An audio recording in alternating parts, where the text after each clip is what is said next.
मुझे ये बताएं कि 1980 के रमज़ान में और 2024 के रमज़ान में फ़र्क क्या है? 1980 का रमज़ान कुछ ने देखा होगा, सफ़ेद दाढ़ी वाले मेरे मोहतरम बुजुर्ग बैठे हैं, मैंने भी देखा था, लेकिन मैं उसको 1 साल का था। और आज 2024 का रमज़ान है, फ़र्क क्या? पहला फ़र्क तो बहुत बड़ा है, हमें समझना चाहिए, हमें समझना चाहिए। और वो ये समझना चाहिए कि उधर जहाँ पर इतना इस्तेसाल हो रहा है, वहाँ पर रमज़ान कैसे मना रहे हैं वो लोग, वो हमारे भाई कैसे मना रहे हैं? सोचा है? उनका भी रमज़ान है यार, समझ नहीं आती। मुझे आप समझाएं कि वो जो जंग है, जंग नहीं है, जंग ना कहें उसको, जंग नहीं कहना, जंग नहीं कहना। उस तरफ गनशिप हेलीकॉप्टर्स हैं और यहां पत्थर उठाए नेते शहरी, जंग है। उधर दुनिया की सबसे ट्रेंड मिलिट्री है और यहां पर बच्चे जंग कह रहे हैं इसको। ये नस्ल कशी है, जुल्म है। हामान फिरौन का सुना था बच्चे ज़िबा कर देता था, नहीं सोचा था अपनी आंखों के सामने ही देखेंगे अपनों के साथ होते हुए। ये देखिए पानी का टैंकर खड़ा है, पानी के टैंकर में क्या होता है, क्या होता है? बम होते हैं उसके अंदर, पानी का टैंकर है। और वहां पे तकरीबन 17 या 18 शदीद प्यासे लोग खड़े, उस टैंकर पे बम गिरता है, सारे शहीद हो गए, 7 उसमें बच्चे थे। मुझे बताओ यार, इमदादी सामान पे कोई बम गिराता है? प्यासे बच्चों पे कोई बम गिराता है? तुम्हारे पास टेक्नोलॉजी तो ऐसी है, तुम जमीन पर चलती हुई चूटी देख लेते हो, तुम्हें बच्चे नजर नहीं आए? हैरत की बात है यार, ये क्या चीज है? पहले मुहाजिरीन को एक तरफ धकेला, मुल्क के एक तरफ कि वहां चले जाओ, वो सारे वहां चले गए, पहुंच गए, फिर आटा फेंका। वो 1 महीने से भूखे बूढ़े बच्चे जवान खवातीन आटा लेने लपके। भूख कैसी होती है अंदाजा है ना थोड़ा, अब तो रमजान ने दिला दिया ना अंदाजा। आपको तो अंदाजा इतना नहीं होगा, 6:16 पे इफ्तारी हो जानी आज और दुनिया जहान के खाने सामने पड़े होंगे। उनको तो नहीं पता किस टाइम किस बंदूक की गोली लगनी है। वो आगे लपके आटा लेने के लिए, गोलियां चली, आटा गुंदा पानी से नहीं, मुसलमानों के खून से। वो बच्चा ट्रक के आगे लेटा हुआ था, कहा ट्रक ऊपर से गुजारे। कहा क्यों बेटा आगे से हटो? नहीं ऊपर से गुजारे। तो क्यों बेटा आगे से हटो? कहा नहीं ऊपर से गुजारे ट्रक, मेरी माँ, मेरे बाप, मेरी बहन, मेरा भाई सारे शहीद हो चुके हैं, मुझे आप कर दे ताकि मैं भी जल्दी उनके पास पहुंच जाऊं। एक तो रमज़ान का ये पहलू याद रखें, भूले नहीं इस बात को। और फिर दूसरा, जारी बात है 2024 का रमज़ान और 2018 के रमज़ान में फ़र्क तो बहुत ज़्यादा है। But remember there are fundamentals, remember in your life there are fundamentals. कुछ बुनियादी चीज़ें होती हैं, फंडामेंटल्स आर नेवर न्यू। गौर से सुनना, बुनियादी चीज़ें कभी नई नहीं होती, ये हमेशा पुरानी होती हैं, टेस्टेड होती हैं टाइम के साथ। इन पर ज़रूर देखना अपनी ज़िंदगी में, वो कौन सी चीज़ें जो 200 साल पहले भी उतनी मजबूत थी, आज भी उतनी मजबूत है, 200 साल बाद भी उतनी मजबूत होंगी, वो कौन सी चीज़ें हैं? These are the fundamentals. They are never new. They are old and tested. इनको टेस्ट किया गया होता है। जिस तरह एंटीक्स होती है ना, नवादरात, अजायब घर में जो चीज़ें पड़ी, अगर मैं कहूँ कि अजायब घर के अंदर जो चीज़ पड़ी है ये मैंने अभी बनाई है, आप क्या कहेंगे? दिमाग खराब है इसका। नवादरात तो पुरानी होंगी तो होंगी ना। इसी तरह ये फंडामेंटल्स ये पुराने होते हैं, नए नहीं होते। हाँ, इतना कुछ अंदाज़ा थोड़ा सा मुझे है कि पहले का जो रमज़ान होता था ना, उसमें रज़ाकाराना तौर पे गाने बाजे नाच गाना बंद कर दिया जाता था। लेकिन आज मोबाइल फ़ोन ने और टीवी चैनल्स पर रमज़ान शोज़ के नाम से क्या हो रहा है? रमज़ान हाजत रवाई का, इसार का महीना था, तुमने मुनाफाखोरी का रिकॉर्ड बना दिए। रमज़ान भूख प्यास बर्दाश्त करके तकवा हासिल करने का महीना था। तुम इफ्तार के वक्त घर से निकले, सारे होटलों में सारी रात जाग कर सुबह सो गए, शाम तक सोते रहे कि रोजा ना लगे। कौन से इस्लाम की, कौन से रमजान की रूह तुम पाना चाह रहे हो? ये नफ्स को लगाम देने का महीना था, नफ्स को मोटा करने का महीना नहीं था। और से सुने, जब बीवी के पास जाने से मना कर दिया गया, गैर औरत से कितनी एहतियात करनी होगी? जब हलाल हराम से रोक दी, जब हलाल खाने पीने से रोक दिया गया तो हराम पे कितनी पाबंदी होगी? ये मुंह रुकता कहां है यार? Picnic, treat, burger, shawarma, pizza, मीठा, चाय सारा दिन ही चलती रहती है। तो 12-13 घंटे अगर आपने कंट्रोल कर लिया ना, इसका मतलब आप में सब्र है, तहम्मुल है, बर्दाश्त है। रोजे ने आपके अंदर से ये खूबी आपके सामने लाके रख दी, सामने रख दी आपके लाके। रमजान सिर्फ भूख प्यास का नाम नहीं है, पूरा सिस्टम है आपकी इनफरादी इज्तिमाई जिंदगी को कंट्रोल करता हुआ।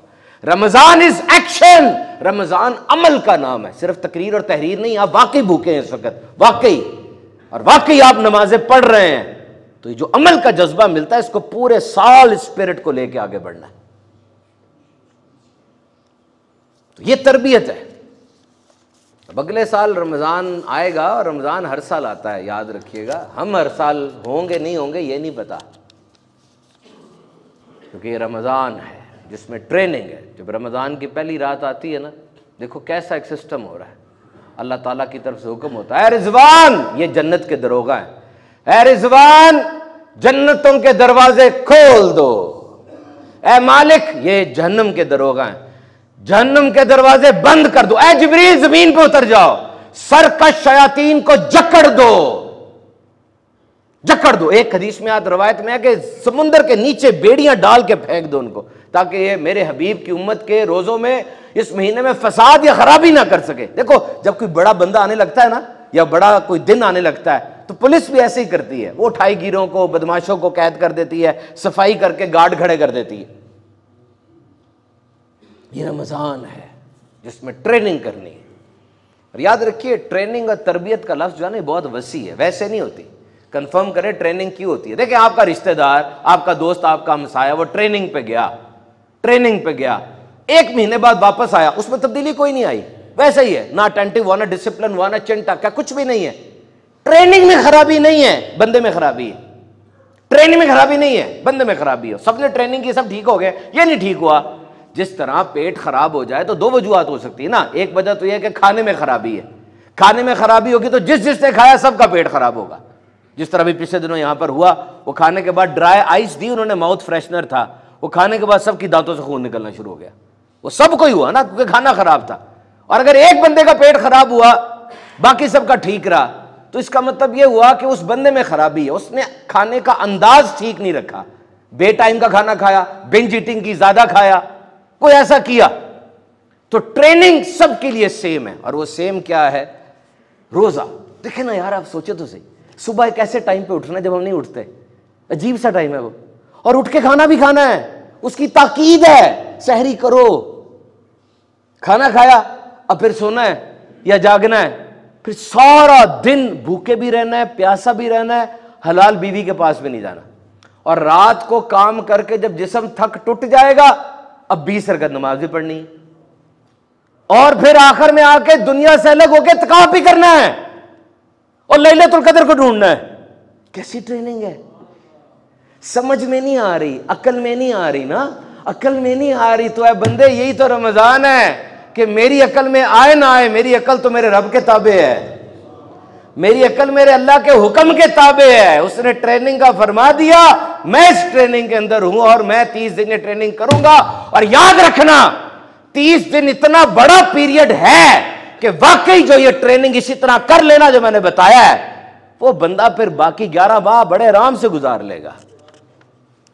और दूसरा रखना, अपनी दिलचस्पी, अपना इनपुट बताओ मुझे क्या है। ऐसा नहीं होता रमजान का चांद नजर आया तो कोई फरिश्ता आपको उठा के मुसल्ले पे खड़ा कर देता है, या जैसे ही ईद नजर आई तो अब कोई आएगा आपको मुसल्ले से उठा के जुए के अड्डे पे खड़ा कर देगा। ऐसा तो नहीं होता। आपने क्या किया? देखो एक मशीन है, उस मशीन का जंग दूर कर दिया, क्लियर कर दी मशीन, साफ कर दी, खुद ही चलना शुरू हो जाएगी? नहीं, कारीगर आएगा, चलाएगा। रमजान की रहमतें हैं, शैतान जकड़ा गया, आप तो उठे, नहीं नेकी को दिल करता ना, शैतान तो जकड़ा हुआ है, इसलिए कि नफ्स आजाद है और ये बेलगाम है। जिस तरह पंखे का बटन बंद कर दें, एकदम पंखा बंद नहीं होता, आहिस्ता आहिस्ता बंद होता है ना, तो नफ्स को आहिस्ता आहिस्ता लगाम आती है। जब शैतान ने बदतमीजी की थी, बगावत की थी, उस वक्त तो कोई दूसरा शैतान नहीं था, शैतान को किसने बहकाया? उसके नफ्स ने। तो नफ्स को देखो, नफ्स को देखो। और रोजा में इखलास के पास लेकर जा रहा है, इखलास के पास। देखो कितनी मजे की बात है कि हम इखलास का मतलब मिलावट होता है, और इखलास नहीं होगा ना आपका अमल मिजान अमल तक नहीं पहुंच सकेगा।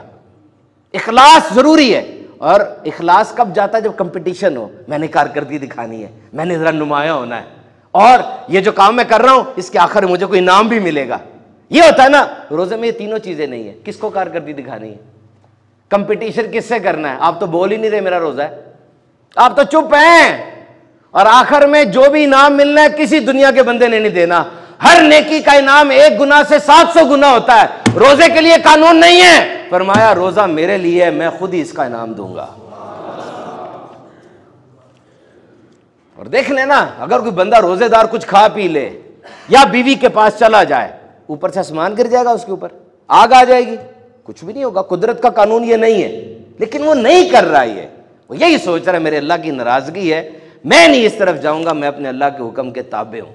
तो आखिर में मैं आपसे ये बात अर्ज करूं, रमजान पर और इन मामूली, जिसको मामूली समझते हैं, ऐसे गुनाहों के ऊपर हमारी इस्लाह कर रहा है। क्योंकि किसी इंसान का पता उसके बड़े फैसलों से कभी ना करना, इंसान का पता उसकी छोटी छोटी बातों से होता है। जैसे दरवाजे के अंदर छोटे छोटे सुराख होते हैं, रोशनी आ रही है, उस छोटे सुराख की रोशनी से पता चलता है बाहर सूरज है। आपकी अंदर ये छोटी छोटी बातें जिनको आप इग्नोर करते हैं। देखिए, सूअर का गोश्त और शराब वो तो 7 पर्दों में भी रह के आप नहीं पिएंगे और खाएंगे, लेकिन गीबत तो बैतुल्लाह में बैठ के कर रहे होते हैं। और गीबत को कैसे जोड़ा रमजान के अंदर, कैसे इसको करना है? हुजूर ने फरमाया रोजा रखो सारे, मुझसे पूछे बगैर इफ्तार नहीं करनी। एक साहबी रात को, या रसूलल्लाह मैंने रोजा रखा है, इफ्तार करनी, इफ्तार कर लो। हुजूर आपके घर में 2 कनीजों ने रोजा रखा है, उनको भी इफ्तारी की इजाजत दे दे। हुजूर ने राज फरमाया, कहा रोजा रखा है, सारा दिन लोगों का गोश्त खाती हैं, और कहा रोजा रखा, लाओ उनको को क्या करे? क्या किया? ताजा खून के लोथड़े गिरे। कहा अगर ये लोथड़े अंदर रहते ये दोजख में जाती। यानी तुम्हारा गीबत करना, अपने मुसलमान की पीठ पीछे बुराई करना, ये खून के लोथड़े हैं, गोश्त खाना है, रुक जाओ इससे। देखो रोजे से अटैच किया। और ये लड़ाई झगड़े हैं ना, पानी नहीं लगाने दिया, लड़ाई झगड़ा हो गया, गाड़ी नहीं खड़े, घूर के देखा, लड़ाई हो गई, और फिर दंगा फसाद, नस्लें, जवान बेटे, मीडिया, क्या क्या हो जाता है। और रोजे में कैसे फरमाया, अगर तुमसे कोई लड़े, कोई ऊंची बात करे, कह दो मैं रोजे से हूं, मैंने नहीं लड़ना। वैसे भी कैफियत ऐसी होती है, पता लड़ ही नहीं सकता, जा ही नहीं है, कैसे पीछे कर दिया ना, गौर किया। और फरमाया रोजेदारों पे नरमी करो यार, इनके टाइम कम कर दो, पैसे ज्यादा दे दो। टाइम कम करने का मकसद नहीं है, मकसद ये प्यार बढ़े तुम्हारे अंदर, मोहब्बत बढ़े। और कैसे पूरे घर के अंदर कोई जॉब कर रहा है, कोई कारोबार कर रहा है, अलग अलग टाइमिंग्स है, लेकिन नोट करें रोजे के दिनों में, रमजान में 2 दफा सारे घर वाले दस्तरखान पे जमा हो जाते हैं। जाओ सर्च करो, जाओ गूगल करो, बेनिफिट्स ऑफ ईटिंग टुगेदर, मां बाप के साथ खाने के फवायद के ऊपर गूगल करो।